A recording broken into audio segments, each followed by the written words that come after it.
St. Lucian trade unionist commends government's honesty over inability to pay 4% salary increase at this time. We'll have details to this story and more in the National Report.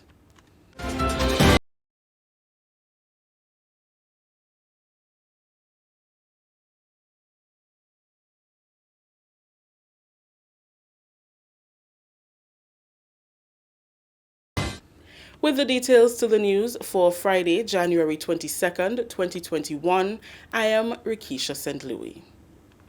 The General Secretary of St. Lucia's largest public sector trade union has commended the government of Grenada for the level of transparency it has brought to discussions with trade unions and staff associations regarding its request to defer the 4% salary increase for 2021 to public officers.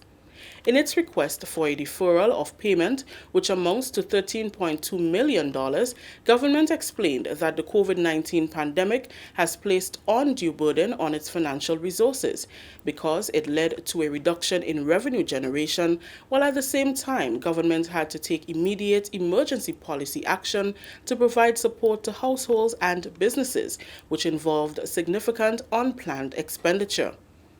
Mr. Claude Paul, General Secretary of the St. Lucia Civil Service Association, says the Grenada government must be given points for the manner in which it has handled the situation. Transparency is the best way to go in any circumstance. It's always good to let the other party know what your situation is. And I believe with that posture, you could make a lot more progress than trying to demand a situation or to dictate to persons how they should act. While government acknowledges that the increases were agreed upon in good faith, it is requesting that consideration be given to deferring this significant increase in recurrent expenditure. Members of the government's negotiating team have disclosed that the deferral will actually cost the government more than if it paid the agreed-upon increases on time. Mr. Paul believes the Grenada government's approach to the situation is quite reasonable.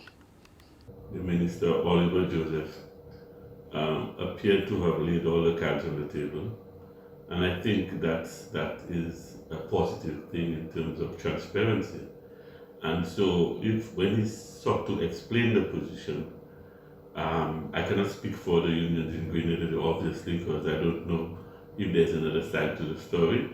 But what he said seems to be quite reasonable in the circumstances. A delayed payment means that compounded interest will apply and the burden of retroactive pay arises. It will be the first time since government returned to office in 2013 that it will have to resort to retroactive payments. Continuing the news, the CARICOM Commission's 2018 report on marijuana was the subject of a roundtable discussion on Friday. It addressed areas such as health and social considerations, including decriminalization and legalization, law and human rights. Agriculture Minister Honorable Peter David, who addressed the gathering, said government will move to effect change and added that legislation has already been drafted and will be submitted to Cabinet. The local conversation will start with consultations to give the public an opportunity to share their concerns and expectations on the way forward. One must not ignore the potential negative consequences of going in a particular direction, in particular, the issue of young people and the age range that would be allowed or should be allowed use of cannabis, in addition to the question of driving while under the influence, an issue raised by the Commission. And I look forward to the comments on that, because while we move forward, and I think there is a general consensus that we have to effect change, we must also do the change in a way that does not have negative consequences for our young people, for our society in general. Minister David emphasized that while there is a general consensus on how government should proceed, it cannot ignore the negative consequences that can surface as a result. He highlighted the legal age as an area of concern. The government has this time, and the Prime Minister has indicated, and the government has indicated, the government of Grenada accepts the report, and the government will move forward to effect changes. We will do consultations, this included as one of them. At the same time, we do believe that there is a general consensus, so we can move quickly on some aspects of it that I will outline in a minute. So the government has already drafted some legislation. That legislation will be submitted to the Parliament and allowed for discussion for some time, and certainly the Conference of Churches, the IAGDO, and all these organizations will have an opportunity to comment. But I do hope it is not one of these consultations that go on for years and years, and the problem remains for years and years, because I think, based on all that the Commission has said and based on all that has happened in the region, that we do already have a consensus on certain aspects of this that we can move forward with while we await a consensus and a decision on some of the more difficult parts. So far, according to Minister David, there seems to be consensus to decriminalize certain amounts, cultivation of a small amount, and the use by the Rastafarian community. The discussions on cultivation for medicinal use will commence. However, it may take longer than anticipated. Cultivation for medicinal purposes and for possibilities of economic benefits to the country. I want to commend the report too for spending some time on that. Because I think as a society we have to take control of that and ensure that we use it in a way that benefits our society and benefits our farmers. We need to have much more discussion on that, and that may take a little longer time. So in the medium and long term, the issue of medical marijuana and the issue of cultivation may take a little more time, but we have to begin that process of discussion today. So there's a short run, the medium, and the long run. Minister of Finance, Public Utilities and Energy, Honorable Gregory Bowen, participated in the ministerial plenary meetings of the 11th session of the International Renewable Energy Agency IRENA Assembly, which was held virtually this week.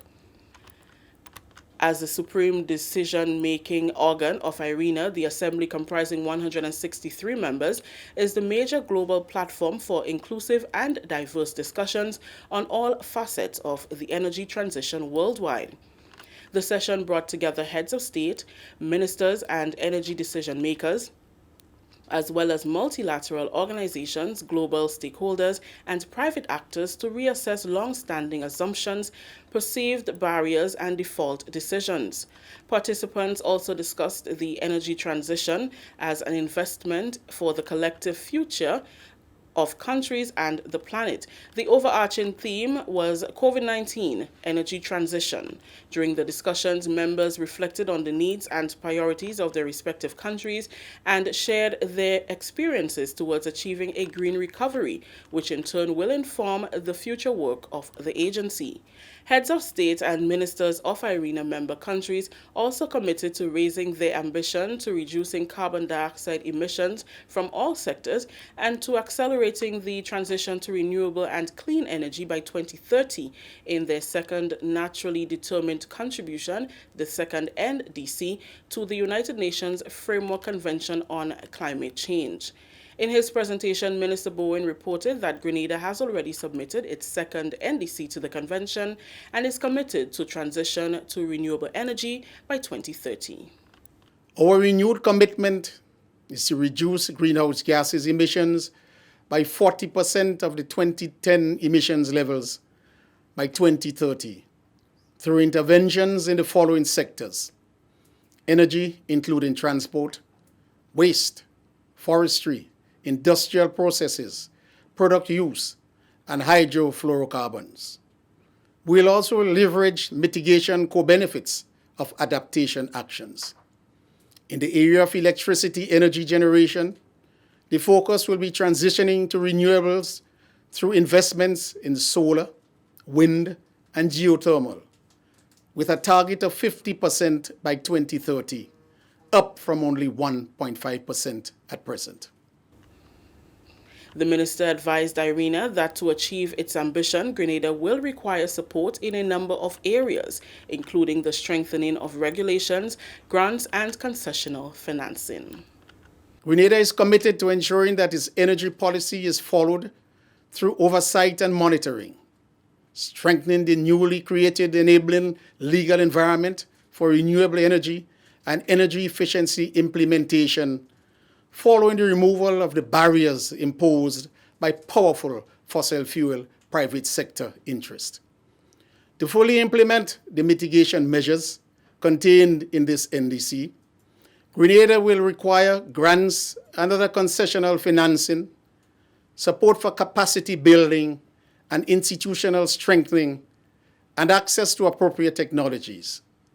Specific support sought from IRENA will include strengthening of regulations, policy and strategy formulation, technical institutional assistance, and grants and concessional financing for targeted investments.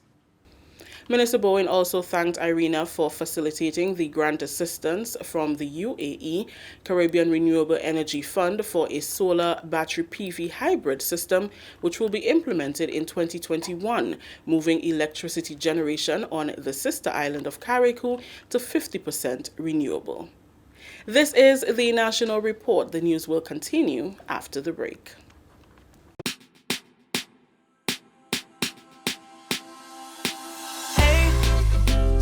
Are you gonna wear your mask today?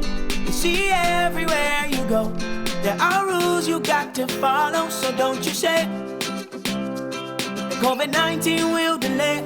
Take the opportunity to save your community. Don't be that guy, put a mask on your face if you're heading outside. It's your life, my life, more lives will be taken if we don't try. If you feel any symptoms, call the hotline. Stay inside until you feel fine. 6 feet away every day. Keep COVID-19 far from away. Keep Grenada safe. Be COVID-19 smart. Welcome back.